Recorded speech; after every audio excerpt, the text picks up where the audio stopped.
Hello Winnebago Warriors, Slayer here, back with another retrospective on a punk rock classic.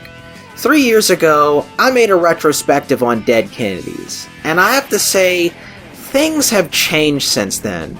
The Dead Kennedys were my all-time favorite band during my early teen years, back during the mid-2010s. Their critiques of society and social issues really appealed to an angsty, insecure, and disillusioned teenager.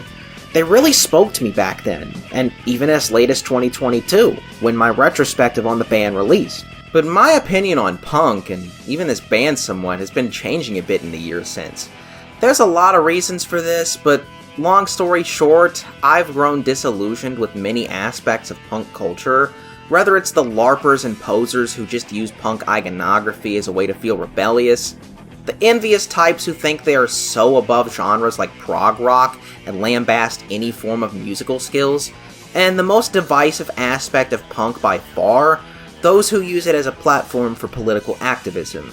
Dead Kennedys are no strangers to the latter, and while they handle it with more gravitas than most, they still do have a few not-so-great tracks in that category. Given that and the touchy subject matter, I've had to make 4 different revisions to this video, and have even considered scrapping it at one point. But after much consideration, I've decided to go through and review this album. Thankfully, this is probably the least political album of theirs.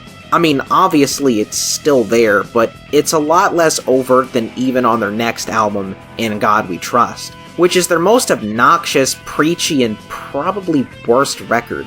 They focused more on biting satire and dark humor on their first album, which is this band's strength, the second being their virtuoso musicianship for the standards of punk rock. I promised that I would review this album in my last video, so I have to sit in the bed that I made. I have listened to this album recently, and, spoiler alert, I still love the hell out of it, and consider it one of my top 10 favorite punk albums of all time. Aside from a few moments here and there, I love this album just as much as when I first listened to it 10 years ago. So without any further delay, let's analyze this album from the very start to the very end. Starting off, we have Kill the Poor, an upbeat and catchy tune contrasted with dark lyrics.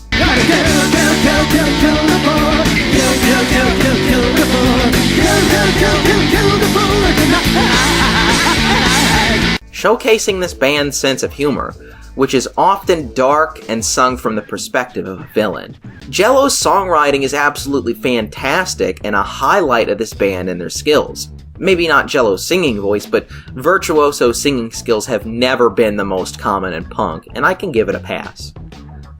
Forward to Death is probably the most angsty track lyrically, and a lot more serious in its tone of, well, looking forward to dying. Every breath. That's what brings me down. I'm looking forward to death.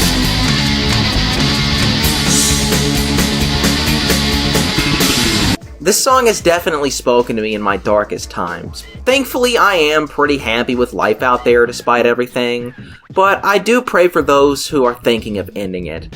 Life, despite all of its troubles, is very much worth living. When You Get Drafted is a fast and heavy track dealing with the subject of war and the draft. The economy is looking bad, let's start another war. When you get drafted, pacify the racist hatred, we want total war. When you get drafted. Now, war is a heavy-handed subject, but I think most everyone agrees that it is horrible and shouldn't happen. And this is one of my personal favorites on the album.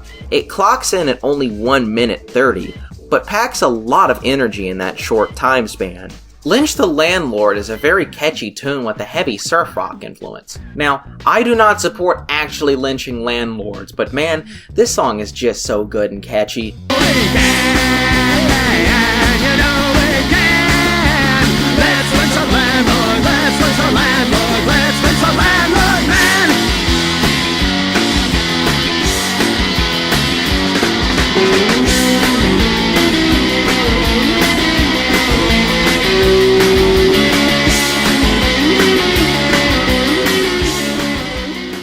Back to another fast and heavy track, Drug Me pushes Jello's singing to his absolute limits with ridiculously fast verses that, I'm pretty certain he's just spewing gibberish here. And when I think about the girl, I'm with two things, the boxes that were going like go with my friends. Gang of then and one of the danger broadcast and five, I need some stimulation. Yes, there are actual lyrics to this, but did anyone actually hear them?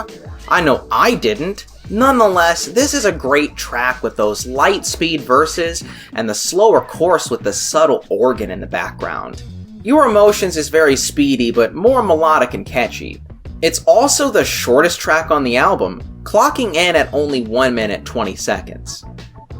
Chemical Warfare is a track about a man who steals nerve gas from a military base, then goes attacking a country club with it, displaying yet again the wacky and dark sense of humor this band has. And I absolutely love how chaotic the ending is.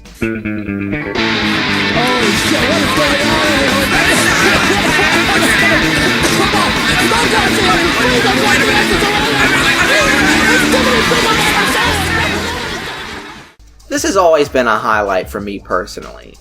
Getting into one of the big songs off of this album, we have California Uber Alles, a heavy, militaristic sounding tune about the two-time governor of California, Jerry Brown, who became governor again from 2011 to 2019, making it relevant yet again by the time my young teenage self listened to it in 2014, and it's one of DK's biggest songs, and rightfully so.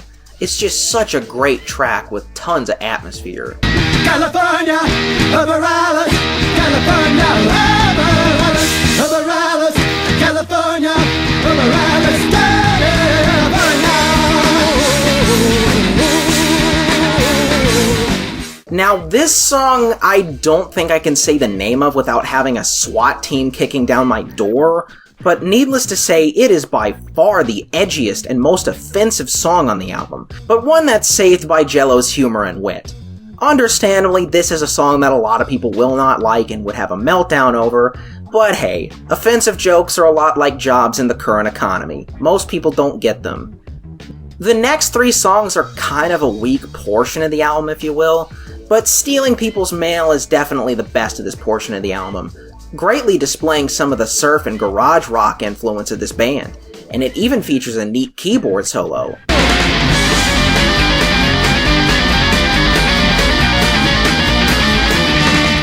Funland at the Beach yet again deals with the subject of dead children. There just seems to be a lot of songs about killing people on this album, man. Ill in the Head has always been my least favorite track on the album.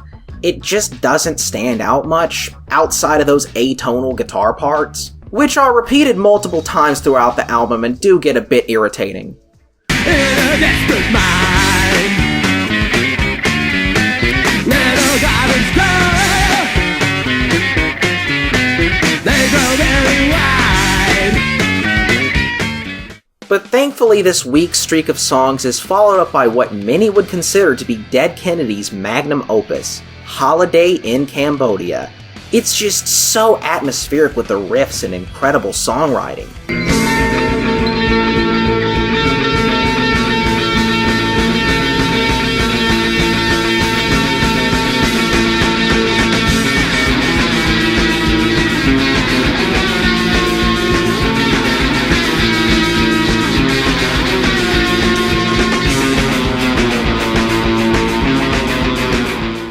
East Bay Ray is like a legit guitar hero for early punk standards. And combine that with the opening bass melodies, you've just got the perfect punk song. The song's lyrics contrast the first world problems of privileged college kids with the regime of Pol Pot in late 70s Cambodia, a communist utopia without any pesky free markets, private property, or money to worry about, and one where everyone was equally oppressed. Yeah, this guy literally killed off a quarter of Cambodia's population in just 4 years. Dark history aside, Holiday in Cambodia is one of this band's greatest tracks, and a contender for the greatest punk song of all time. And ending this album off on a more cheerful and fun note is a punk cover of Viva Las Vegas by Elvis. A very tongue-in-cheek cover with some notable changes to the lyrics. I'm gonna give it everything I got. Lady looks with me, I stay hot. Got coke up my nose to dry away the snot. So Viva Las Vegas, Viva Honestly, after a track about a genocidal freak like Pol Pot, this is a great and more lighthearted way to end off the album. Although I do think they missed the opportunity to include their cover of Back in the USSR on the album. That way we can get a Beatles and an Elvis cover all in one package. Overall, I think that Dead Kennedys knocked it out of the park on their debut album. Arguably, they peaked right here, as it's the album of theirs that has the most fun with itself, featuring mostly dark humor and satire. Some of their later material, unfortunately, is more negative and preachy at times, and God We Trust is especially bad with that. I do think that Plastic Surgery Disasters and Give Me Convenience come very close to topping this, but I still think that Fresh Fruit is their most pure experience that still has that mid to late 70s punk energy. I love it just as much as I did in my early teen years. I still like much of this band's material despite not sharing all of their beliefs anymore.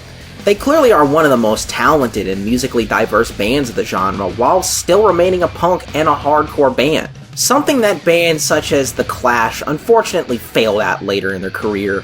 I've moved on, gotten older, and now my heart firmly belongs to metal much more than punk. Outside of a few brief moments in modern music history, metal has consistently been the better genre in my personal opinion, less limiting in its musical theory and philosophy, and rejected becoming a social movement like punk has. While I still enjoy many 80s hardcore acts such as Bad Brains and Black Flag, a lot of punk is either too rudimentary or preachy for my liking these days, hence why I've gravitated towards metal since my late teens, along with other genres of music very recently. That being said, Fresh Fruit for Rotting Vegetables still holds up as one of the best early 80s punk records of all time. It's a near perfect 10, and I highly recommend it to any rock or metal fan out there.